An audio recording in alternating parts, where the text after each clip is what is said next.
Hey guys, I'm Scott. Welcome to the final episode of the read and review of Once and Future Volume 1, The King is Undead. It's been 6 weeks. This is the 6th week now. I've been reading one issue a week, and it's the last one. And I'm going to tell you, I have loved this through and through, and I really hope that the last issue rounds it up quite nicely.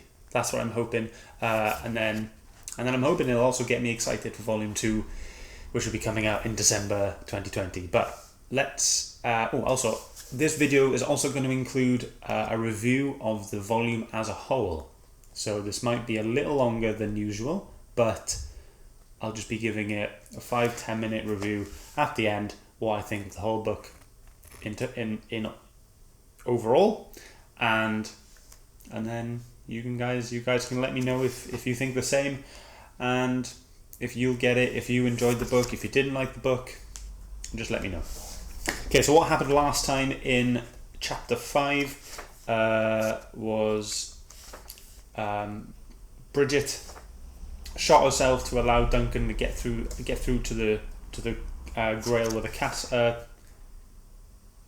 Bridget shot herself to let Duncan go through the door to where the Grail is in the castle. Okay.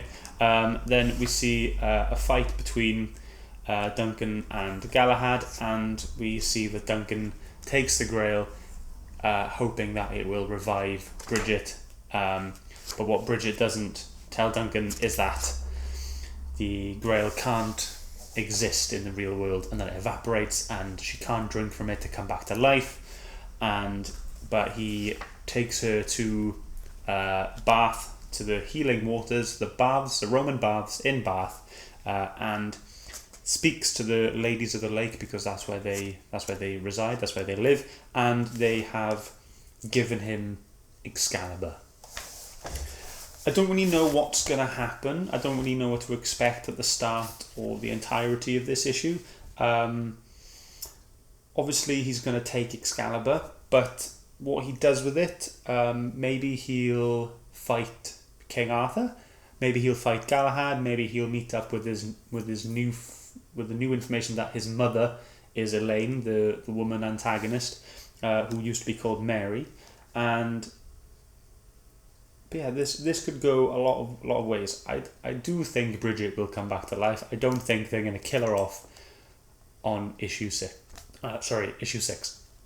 So here's to reading the last issue. If you've got the book, read along with me, pause the video, and then play it afterwards, and to see if you think the same thing, and let me know in the comments if you agree. Let me know if you don't, and we'll have a chat about it.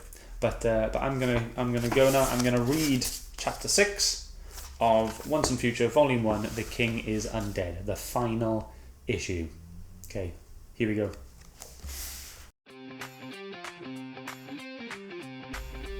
Duncan has gotten badass.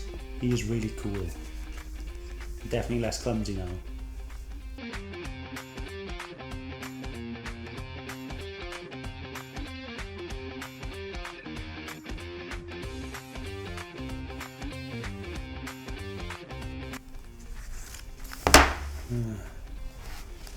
I think that was a really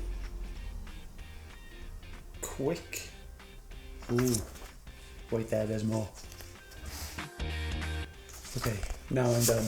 That was great. That was very fast. It felt like a much shorter read than the last issues, but fantastic overall. A really good way to sum everything up, to kind of tie everything back up to kind of where it started.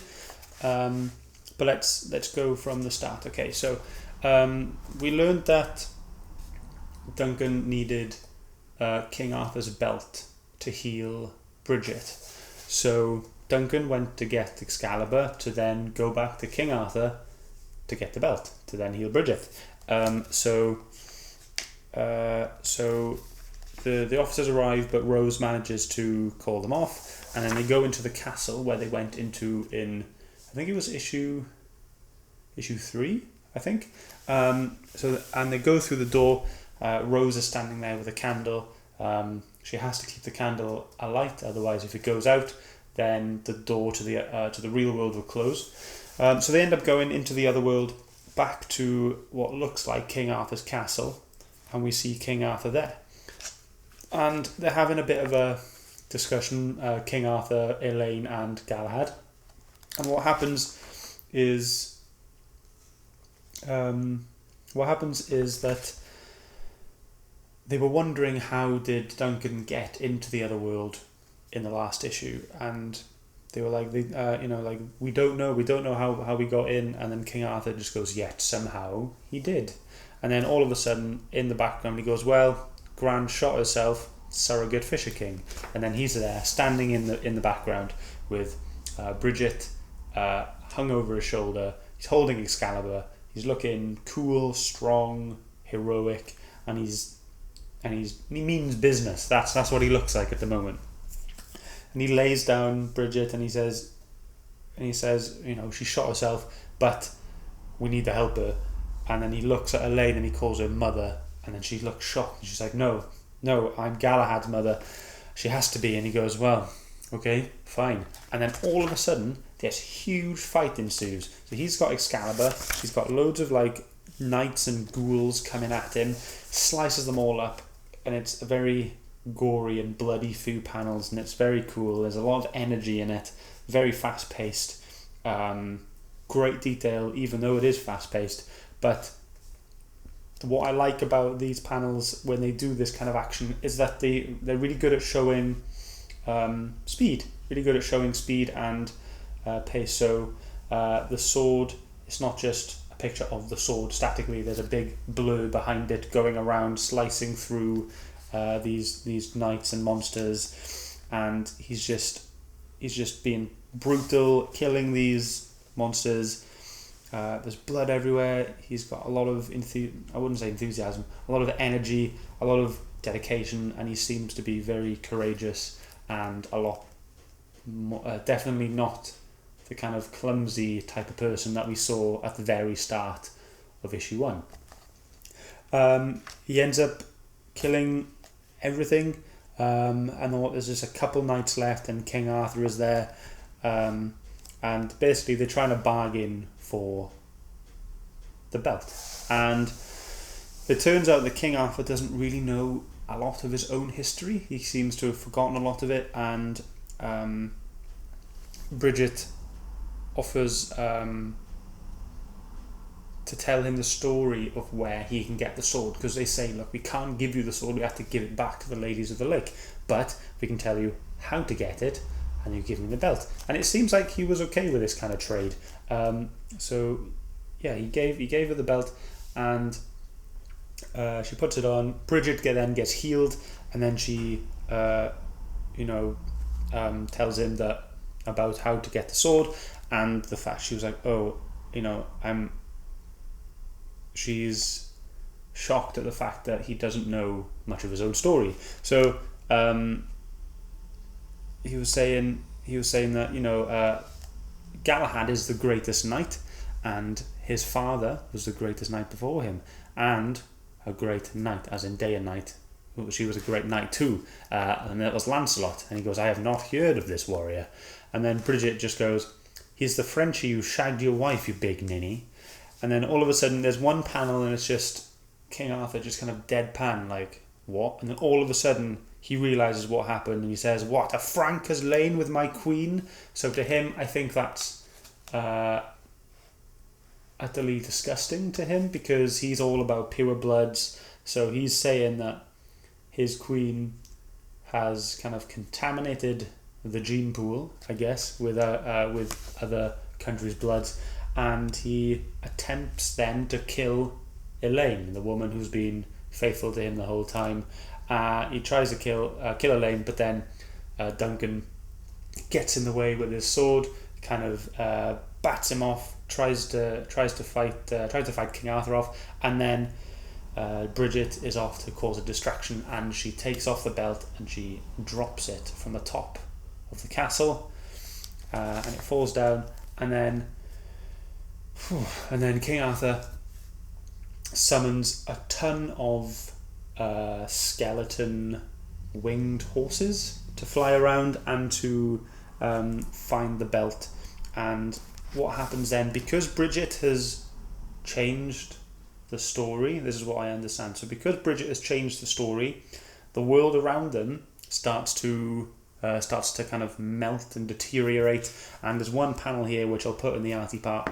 It looks very, very much like a big acid trip, you know, the kind of thing you see on TV where things are very colourful and very melty and just a bit chaotic, and it looks just like that. But the other world is shutting down essentially, and Bridget and Duncan manage to make it back to the portal, and Elaine is stuck there, and Bridget is saying, you can come with us, you know, it's okay, but Elaine doesn't, and the portal closes, and there was no time to save Mary, no time to save Elaine, and they get out of the church, get out of the cathedral, and Rose blows out the candle, meaning that the portal is shut. And then we kind of get like a conclusion to the issue as a whole, where conclusion to the volume as a whole, where Duncan is throwing the sword back to the Roman baths and the Lady of the Lakes, and Bridget was like, you could have kept that, and he goes, no, I couldn't. You could have though, but I'm not that kind of guy.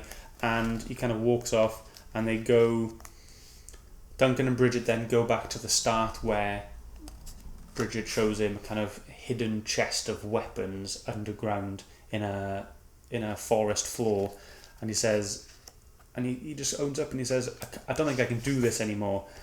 And Bridget comes, you know, you're in the family now, you have to. And he goes, no, I can do it, I just can't do it with us. So it seems that he's a bit fed up. He's happy to keep doing this kind of thing, but he just doesn't want to be involved with Bridget. But the quest monster comes. This is a monster that comes at the very start of the issue.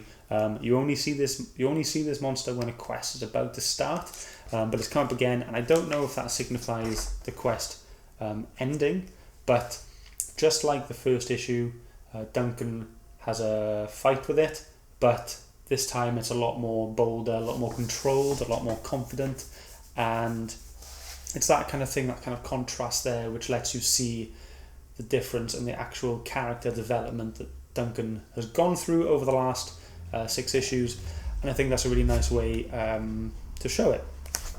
And then we get to little title page like that, but then there is one more page. It's kind of like a what's the word? You know, not a prelude, whatever comes after that. But it's just it basically shows Elaine stuck in like the melty other world, and there's a voice, and it says, Elaine, lost in the forest, far beyond the boundaries of her knowledge. She goes, who are you? And he goes, this story has no further use for Elaine, but Merlin could find a use for you, for a Nimue, Nimue, I'm not sure how to say that. So basically it's trying to say that Elaine is done, but Merlin might be able to use Elaine, transform into someone else, make her into someone else, and then that looks like it's going to be a setup for the next volume, for the next few issues, and that's that.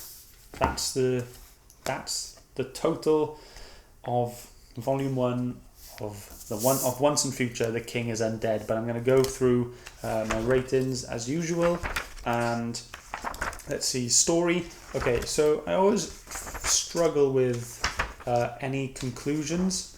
Obviously the first half of this was awesome, but then it slows down and it concludes everything that's going on, and it's kind of like, you know, like a season finale where it's always that, like, the last but one episode is the best.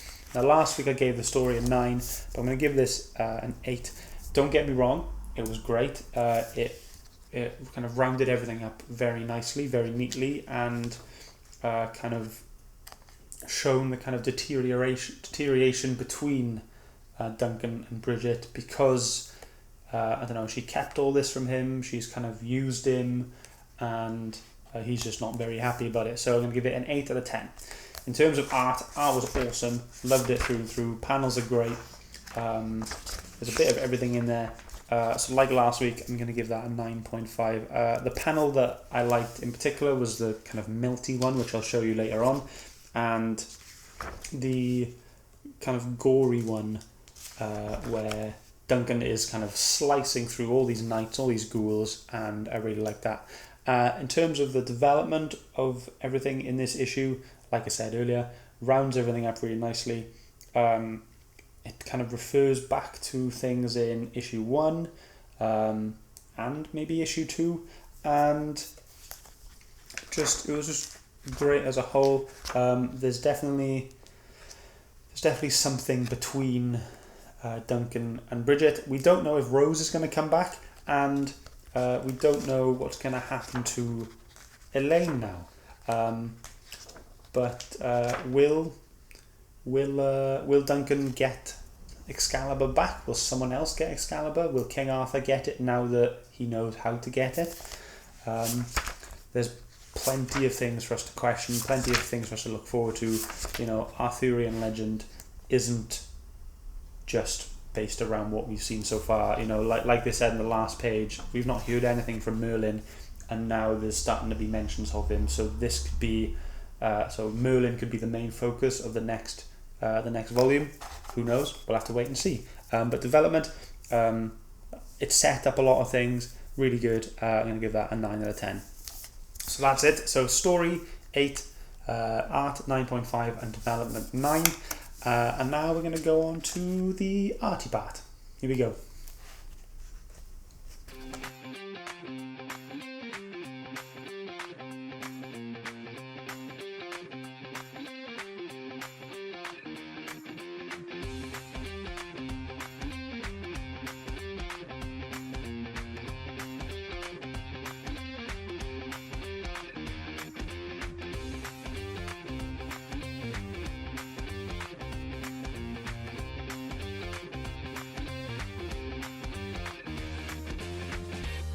So that's it for that issue, but we're going to go into a little chat about the book as a whole. Now that I've read it all, I actually understand a bit more instead of going through it issue by issue. So just looking through it now, you can tell in the art that the kind of, especially with Duncan, the kind of, he goes from being very clumsy, very worried and anxious to being, at the very end, heroic, brave, fed up.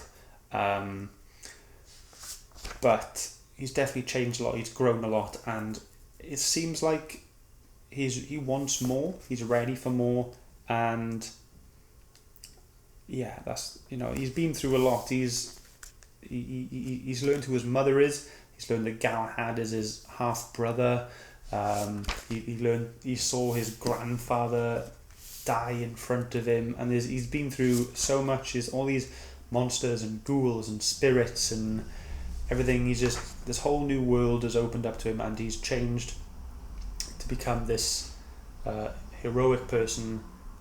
He now knows he's part of this whole round table thing. He's Percival, he's the pure knight, he's supposed to fight against Galahad and stop the Grail from wreaking havoc on the country. And it's just, I really like Duncan, I liked his development overall, and looking forward to how he can change in the future. I'm really looking forward to that, and I hope you guys are too. Bridget, I think emotionally she doesn't really change that much, but you definitely learn more and more about her in every issue. I think Bridget more, because Duncan is young, he's got room to grow, but because Bridget is old, she's got a lot of stories to tell. So that's what I'm looking forward to from Bridget's side of things, is what can she tell us in the future? What can she tell us about things that she's done, her past? You know, maybe in the future we might get a prequel Bridget issue where it's like, you know, where she was younger and actually what she had to go through. Maybe we'll get that. That would be nice to see. Rose as well, our main, you know, our side character, I guess. not a lot happened with her, but I hope she does come back. I hope she has a bigger role to play in the whole like historian side of things. Maybe she'll get to experience more. Maybe she'll have her own like heroic little moment.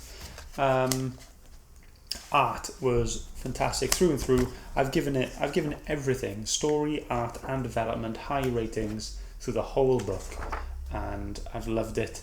I'm just flicking through some pages now, and I'm just remembering how great this was. The development of King Arthur in the in the second issue, where you see him kind of transform from just a skeleton to a more fleshed out person, and then you see him at the end, and he's still kind of fleshed out, but you see like his rib cage and his intestines here, and he's got like, he's got his cloak on with his crow armor, and his crown spikes are coming through the fabric of his hood, and it's just great. But you learn about the fact that he doesn't really know much about his history, so he's got more to learn about in that area there.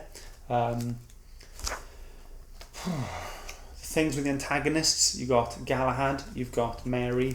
What's happening with them? Like, we don't know what happened with Galahad. He just seems to have disappeared. Maybe he's made it out with King Arthur, but we know that Elaine is trapped in the other world, and we know that this being has approached her.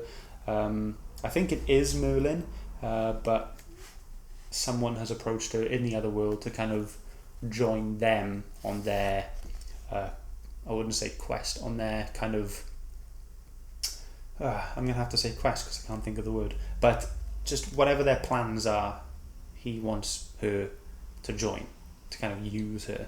And then the back of the volume, the back of the issue, it's got lots of cover art, variant cover art that we haven't seen so far.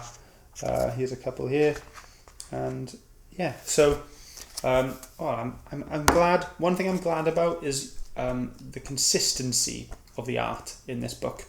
Really enjoyed that.